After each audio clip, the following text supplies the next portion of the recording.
तो दोस्तों एक बेहद ही खूबसूरत महिला थी। उस महिला की शादी अभी हाल ही फिलहाल में हुआ था और उसका जो पति था वह प्रदेश चला गया था कमाने के लिए और वह अपने घर पर ससुर के साथ रह रही थी। और उस महिला का जो ससुर था अभी काफ़ी ज़्यादा नौजवान था और वह रोज़ शाम को बाज़ार में जाता था सब्जी लाने के लिए। और जब भी शाम को वह बाज़ार जाता था तो वह महिला अपने ससुर से कहती थी कि बाज़ार से बैगन लेते आइएगा। और जो ससुर था वो प्रतिदिन अपने बहू के लिए बाज़ार से 2-4 किलो बैगन खरीद कर लाता था और रोज़ वह महिला उस बैगन का चोखा चटनी बनाती थी और अपने ससुर को खिलाती थी। जो ससुर था वह रोज़ नोटिस करता था कि जो वह बैगन बाज़ार से खरीद कर लाता है और जब उसका बहू उस बैगन का चटनी बनाकर उसे देती है तो बैगन का स्वाद कुछ बदला बदला सा लगता है। लेकिन दोस्तों वह पकड़ नहीं पाता था कि असली कारण क्या है। और रोज़ दोपहर में जब वह छत पर जाता था तो देखता था कि सीढ़ी वाला घर के सामने 2-4 बैगन फेंके पड़े हैं। और दोस्तों यह सब देखकर वह मन ही मन इन सभी बातों का गुना भाग करते रहता था। फिर दोस्तों एक दिन की बात है, रात के समय था और जो बहू थी वो सीढ़ी वाले घर में सोई हुई थी।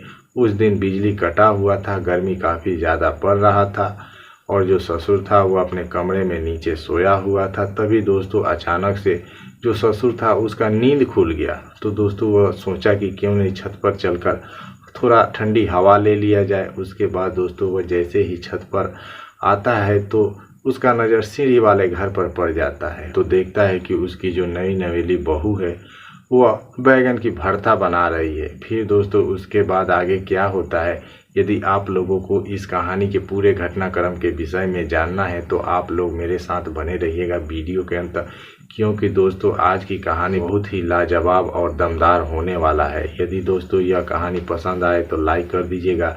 यदि चैनल पर नए हो तो चैनल को सब्सक्राइब कर लीजिएगा ताकि मेरा हौसला बढ़ता रहे और मेरा आने वाला नए नए वीडियो आपको मिलता रहे डंके की चोट पे। तो दोस्तों आइए बिना देरी किए स्टार्ट करते हैं। प्रणाम नमस्कार। तो दोस्तों एक बेहद ही खूबसूरत महिला थी। उस महिला की शादी अभी हाल ही फिलहाल में हुआ था और शादी के बाद से उसका पति प्रदेश चला गया था कमाने के लिए और वह महिला अपने घर पर ससुर के साथ रहती थी। दोस्तों उस महिला का नाम था कुंती और जो उसका ससुर था उसका नाम था चरण दास। दोस्तों चरण दास बहुत ही सीधा शांत किस्म का व्यक्ति था और घर पर रहता था, खेती बाड़ी करता था। और जो कुंती थी वह भी घर पर रहती थी और घर संभालती थी। लेकिन शादी के तुरंत बाद से ही उसका पति उसे छोड़कर प्रदेश चला गया, जिसके बाद से वह काफ़ी उदास से रहने लगी थी और उसका किसी काम में दिल भी नहीं लगता था। हमेशा अपने पति के बारे में वह सोचते रहती थी और जब भी वह अपने कमरे में रात के समय सोने के लिए जाती थी तो उसका पति का चेहरा उसके सामने चला आता था। फिर दोस्तों वह अपने पति के विषय में सोच कर बेचारी सो जाती थी।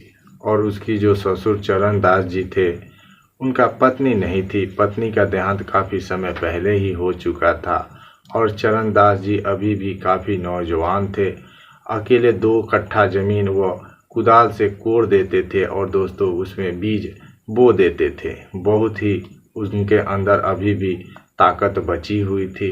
और दोस्तों चरण दास रोज़ सुबह ही जग जाते थे और जगने के बाद दोस्तों वह खेत में चले जाते थे काम करने के लिए। और जो कुंती थी वह सुबह देर तक सोते रहती थी। उसे देर तक सोने का पुराना आदत था।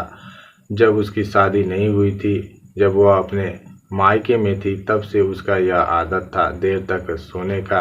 लेकिन उसकी जो ससुर जी थे चरण दास जी, उनको उसके सोने से कोई एतराज़ नहीं था। वह कहते थे कि अभी इसका नया उम्र है इसलिए इसे नींद बहुत ज़्यादा आती है। लेकिन दोस्तों कारण कुछ और था, उनको पता नहीं था इस बारे में। दोस्तों जो चरण दास जी थे वह रोज़ शाम को बाज़ार जाते थे सब्जी लाने के लिए और जब भी जाते थे तो कुंती दरवाजे के पीछे से उनको आवाज़ लगाकर बुलाती थी। और जब चरण दास जी बहू के पास आते थे तो वह कहती थी कि बाज़ार से थोड़ा बैगन लेते आइएगा। दोस्तों उसे बैगन काफ़ी ज़्यादा पसंद था। वह बैगन का चोखा चटनी भरता सब कुछ बनाती थी और अपने ससुर चरण दास को खिलाती भी थी। और दोस्तों कुंती को बैगन काफ़ी ज़्यादा पसंद था, जिसके कारण चरणदास भी बैगन का सब्जी खा लिया करते थे, उनको भी कोई एतराज़ नहीं रहता था। दोस्तों जब भी वह बाज़ार जाते थे तो 2-4 किलो बैगन झोला में खरीद कर लाते थे और कुंती को पकड़ा देते थे। कुंती उन बैगनों का चोखा चटनी और बहुत शानदार सब्जी बनाती थी और रात में चरणदास जी को खाने के लिए देती थी। और दोस्तों जो चरणदास जी थे वे भी बैगन का सब्जी उंगली चाट चाट कर खाते थे और उनको भी अच्छा लगता था। लेकिन वह रोज़ एक बात की नोटिस ज़रूर करते थे कि जब भी कुंती उनको खाने के लिए बैगन का सब्जी या चोखा चटनी देती थी तो उन सब्जियों का स्वाद हमेशा बदला बदला सा लगता था। तो वह सोचते थे कि हो सकता है मेरा मुंह का स्वाद बिगड़ गया है, और दोस्तों वह नज़रअंदाज करके खा लेते थे। और दोस्तों जब भी वह छत के ऊपर दोपहर के समय में जाते थे तो देखते थे कि जो सीढ़ी वाला घर है उस घर के सामने 2-4 बैगन फेंके पड़े हैं। तो दोस्तों उन बैगनों को देखकर वो सोचने लगते थे कि आखिरकार रोज़ यह बैगन यहाँ कौन फेंक जाता है। दोस्तों रोज़ का यही काम था, जब भी जाते थे तो बैगन फेंके पड़े रहते थे, वो भी ख़राब स्थिति में। तो सोचते थे कि इन बैगनों का ऐसा हालात करके कौन फेंक देता है। अब दोस्तों रोज़ रोज़ देखने के कारण जो चरणदास जी थे वह अब इस राज को जानने के चक्कर में लग गए थे और वह यह भी बात सोच रहे थे मन ही मन कि जो उनकी नई नवेली बहू है वह रोज़ उनसे मार्केट से बैगन क्यों मंगाती है, और जब भी वह बैगन घर पर लाते हैं तो एक ही दिन में बैगन ख़त्म कैसे हो जाता है। दोस्तों अब वह इस राज का पर्दाफाश करना चाहते थे। फिर दोस्तों एक दिन की बात है, जो चरणदास जी थे वह अपने कमरे में सोए हुए थे और जो उनकी नई नवेली बहू कुंती थी वह छत के ऊपर सीढ़ी वाला घर में सोई थी। तभी दोस्तों अचानक से बिजली कट गया, और दोस्तों जब बिजली कट गया तो चरणदास जी को काफ़ी गर्मी का अनुभव होने लगा। तो वो सोचे कि क्यों नहीं छत के ऊपर चलकर थोड़ा ठंडी हवा ले लिया जाए। उसके बाद दोस्तों जैसे ही चरणदास जी छत के ऊपर कदम रखे तब तक उनका नज़र सीढ़ी वाला घर पर पड़ गया। और दोस्तों जब उनका नज़र सीढ़ी वाला घर पर पड़ गया तो वह देखते हैं कि जो उनकी नई नवेली बहू कुंती है वह उस समय बैगन का भरता बना रही है। यह देखकर दोस्तों चरणदास जी के पैरों तले ज़मीन खिसक जाता है और वह सोचने लगते हैं कि हो ना हो यही कारण था कि रोज़ जब वह दोपहर के समय छत पर आते थे तो बैगन फेंका पड़ा मिलता था। दोस्तों उसके बाद जो चरणदास जी थे वह कुंती को धीरे से आवाज़ लगाते हैं और उसको अपने पास बुलाते हैं। उसके बाद दोस्तों जब कुंती की नज़र अपने ससुर चरणदास जी पर पड़ता है तो वह हक्का बक्का रह जाती है, उसके मुंह से कुछ आवाज़ नहीं निकलता है। फिर दोस्तों डर के मारे कांपते हुए किसी तरह से चरणदास जी के पास आती है और आती है तो कहती है कि ससुर जी मुझे माफ़ कर दीजिए, दरअसल मेरी कोई गलती नहीं है, यह सब गलती आपका बेटा का है। उसके बाद दोस्तों वो बताती है कि ससुर जी जब भी मैं खाना पीना खाकर रात के समय में अपने कमरे में सोने के लिए जाती हूँ तब आपका बेटा मेरी मोबाइल फ़ोन पर कॉल कर देता है और मुझसे बातें करने लगता है और लगभग 2-4 घंटे तक बातें करता है, जिसके कारण मेरा मन काफ़ी बेचैन हो जाता है। उसके बाद मैं अपने आप को रोक नहीं पाती हूँ और मुझे जबरन इस सीढ़ी घर तक आना पड़ता है, और जो मैं आपको रोज़ बैगन मंगाती हूँ मार्केट से उन बैगनों का मैं भरता ही बनाती हूँ। उसके बाद दोस्तों जब चरणदास जी को इतना बात का पता चलता है कि जो उनकी नई नवेली बहू कुंती है वह काफ़ी मुसीबत और परेशानी में है तो वह भी काफ़ी सोच में पड़ जाते हैं और कहने लगते हैं कि बहू तुम चिंता मत करो, मैं अभी जिंदा हूँ, यदि तुम्हें इन चीज़ों की ज़रूरत है तो मुझसे कह दिया करो, बेकार में तुम सब्जियों का भरता बनाते रहती हो, यदि मुझसे कहोगी तो मैं अभी काफ़ी सोचने वाला हूँ, मैं तुम्हारे बारे में सोचूंगा। उसके बाद दोस्तों कुंती वहाँ से शर्माते हुए नीचे वाले अपने कमरे में जाकर सो जाती है और चरणदास जी भी अपने कमरे में जाकर सो जाते हैं। फिर दोस्तों दूसरे दिन जब रात होता है तो दोनों ससुर बहू खाना पीना खाते हैं और खाने के बाद अपने अपने कमरे में चले जाते हैं। उसके बाद दोस्तों जैसे ही कुंती कमरे में सोने के लिए जाती है तब तक उसका पति प्रदेश से फ़ोन कर देता है और उससे बातें करने लगता है, जिस वजह से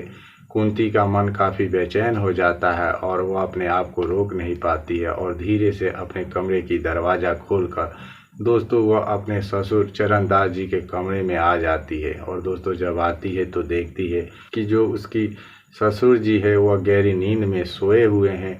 तो वह उनको जगाती है और कहती है कि ससुर जी, लो मैं आ गई और मेरी आज आपकी बहुत ज़रूरत है। आप कल बोले थे ना कि तुम्हें जो चीज़ की ज़रूरत हो मुझसे बोल देना।